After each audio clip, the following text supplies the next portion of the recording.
Hi friends, இந்த வீடியோவில் வந்து நம்ம என்ன பார்க்க போகிறோம் அப்படின்னு கேட்டிங்கன்னா, இப்போ வந்து கீர்த்தி சுரேஷ் ஃபேன்ஸ் எல்லாருக்குமே ரொம்ப பெரிய ஷாக்கிங்கான நியூஸ்.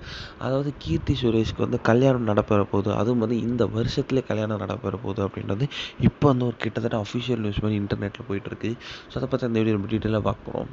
ஸோ மலையாள சினிமாவில் வந்து ஒரு குழந்தை நட்சத்திரமாக அறிமுகமாகி அதுக்கப்புறம் வந்து நம்மளோட தமிழ் சினிமாவில் வந்து இப்போ வந்து ஒரு கொண்டாடப்படும் நடிகையாக இருக்கிறவங்க தான் நம்மளோட கீர்த்தி சுரேஷ்.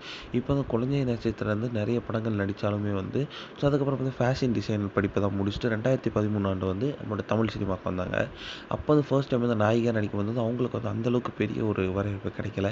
அதுக்கப்புறமா வந்து சின்ன சின்ன படங்கள் மூலமாக வந்து நம்ம சிவகார்த்திகேயன் ரஜினிபூர் திரைப்படத்தில் வந்து அவங்களுக்கு வந்து செம்ம பெரிய ஒரு பிளாக் பஸ்டராக திரும்பிச்சு. ஸோ அதுக்கப்புறம் இப்போ வந்து நம்மளோட நடிகை கீர்த்தி சுரேஷ் ஒரு செம்ம வாண்டட் ஹீரோயினாக இருக்காங்க தமிழ் சினிமாவிலே. ஸோ அதர் லாங்குவேஜஸ்லேயும் படம் சூப்பராக பண்ணிக்கிட்டு இருக்காங்க இப்போது. ஸோ செம்ம நல்ல கெரியராக போயிட்டுருக்க நம்மளோட கீர்த்தி சுரேஷ் வந்து இப்போ வந்து கல்யாணம் நடைபெற போகுது அப்படின்றது இப்போ தான் கிட்டத்தட்ட அஃபிஷியல் நியூஸ் வந்திருக்குங்க. அதாவது என்ன அப்படின்னு கேட்டிங்கன்னா, ஸோ இப்போ வந்து நம்மளோட கீர்த்தி சுரேஷ் வந்து திருமணம் பற்றி தகவல் வந்திருக்கு. ஸோ டிசம்பர் மாதம் வந்து ஒரு கோயிலில் வந்து திருமணம் நடைபெறப்போ வந்து அவங்களோட பெற்றோர்கள் வந்து நிச்சயப்பட போகிறாங்களாம். ஸோ இப்போ வந்து திருமணம் பற்றி என்ன தகவல்னால், நம்மளோட மாப்பிள்ளை வந்து ஸோ அவங்களோட சொந்தக்கார பையன் தான் அப்படின்றது இப்போ வந்து நியூஸ் ஓடாவிட்டு இருக்கு. இது வந்து எந்த அளவுக்கு உண்மை அப்படின்னு தெரியல. ஆனால் இந்த இந்த ஒரு விஷயம் வந்து கீர்த்தி சுரேஷ் மத்தியில் செம்ம ஷாக்கிங்காகவே போயிட்டுருக்கு.